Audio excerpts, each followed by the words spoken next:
देखिए, क्लास 10वीं का जो जीव विज्ञान है, जिसमें अध्याय है जनन। ठीक।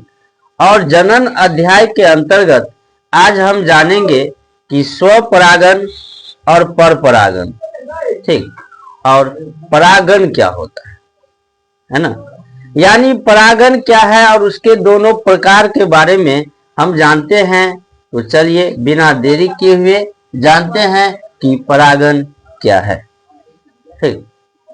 देखिए, परागन क्या होता है। पराग कणों के पराग कोश से निकलकर पुष्प में जो है पराग कण होते, ठीक है, उसके कणों से निकलकर उसी पुष्प या उस जाति के दूसरे पुष्पों के वर्ती काग्र तक पहुंचाने की क्रिया को। कोई एक पुष्प है, पुष्प का मतलब क्या होता है, फूल होता है ना। तो कोई एक फूल से, ठीक है, पराग कणों के पराग कोश से निकलकर, उसमें पराग कोश होता है, वह पराग कोश से निकलकर उसी पुष्प या तो उसी पुष्प में जाएगा या उस जाति के दूसरे पुष्प के, ठीक है, वर्ती काग्र तक पहुंचते हैं। कहां तक पहुंचते हैं, वर्ती काग्र तक पहुंचते हैं। ठीक। तो इस क्रिया को क्या कहते हैं, परागन कहते हैं, परागन, है ना। जब पराग कणों के पराग कोश से निकलकर या तो उसी पुष्प में जाएगा या दूसरे पुष्प में, यानी उसी जाति के दूसरे पुष्प में जाएगा। ठीक है। अब ये परागन जो होते हैं वो दो प्रकार के होते हैं। कितने प्रकार के, दो प्रकार के होते हैं। एक होता है स्वपरागन और एक होता है परपरागन। ठीक। आप लोग पोषण में पढ़े होंगे, स्वपोषण और परपोषण पढ़े है ना। तो स्व मीन्स क्या होता है, अपना, है ना, और पर मीन्स क्या होता है, पराया, दूसरा। ठीक है। स्वपरागन है जब एक ही पुष्प के परागकण, जब एक ही पुष्प के परागन उसी पुष्प के वर्ती काग्र पर पहुंचते हैं।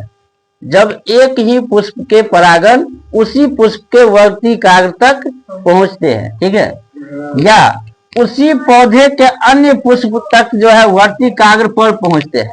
अब एक पौधे है पुष्प का, तो उसमें एक ही फूल तो नहीं होगा, नहीं होगा, उसमें और भी फूल हो सकते हैं, है ना। तो और भी फूल हो सकते हैं, तो वो दूसरे पुष्प में जाएगा, ठीक है, उसके वर्ती काग्र तक पहुंचेंगे। तो इस क्रिया को हम क्या कहेंगे, स्वपरागन कहेंगे, है ना। यानी वो एक ही पौधे के एक ही पुष्प में जाता है या दूसरे पुष्प के, ठीक है, यानी पौधा क्या है, सेम है। दूसरा क्या है, पर परागन, यानी कि ये दूसरे पौधे में जाएगा, ठीक है। पर का मतलब क्या, पराया, दूसरा। जब एक ही पुष्प के परागकण दूसरे पौधे पर स्थित पुष्प के वर्ती काग्र तक पहुंचते हैं। अब एक पुष्प का वृक्ष यहाँ पे है, ठीक है, पौधा यहाँ पे, दूसरा पौधा यहाँ पे है। अब यहाँ जो फूल है उसके वर्ती काग्र से इस वर्ती काग्र तक जाएगा, ठीक है। यानी कि एक पुष्प के परागन दूसरे पौधे पर स्थित पुष्प के वर्ती काग्र तक पहुंचते हैं, उसे क्या कहते हैं, पर परागन। ठीक है। जानते हैं निषेचन को, निषेचन अलग है, ठीक है, ये परागन नहीं है, ये क्या है, निषेचन है। जनन में होता क्या है कि नर और मादा, ठीक है, लैंगिक जनन में क्या होता है, नर और मादा का संयोग होता है, उसके बाद जनन होता है, ठीक है। तो नर युग्मक और मादा युग्मक के संलग्न को, संलग्न का मतलब होता है संयोजन, ठीक है, मिलन, यानी नर युग्मक और मादा युग्मक के संयोजन को, मिलन को क्या कहते हैं, निषेचन कहते हैं, ठीक है। निषेचन क्या है, नर युग्मक और मादा युग्मक के संलग्न को निषेचन कहते। ठीक। यह थे परागन और उसके दो प्रकार। ठीक।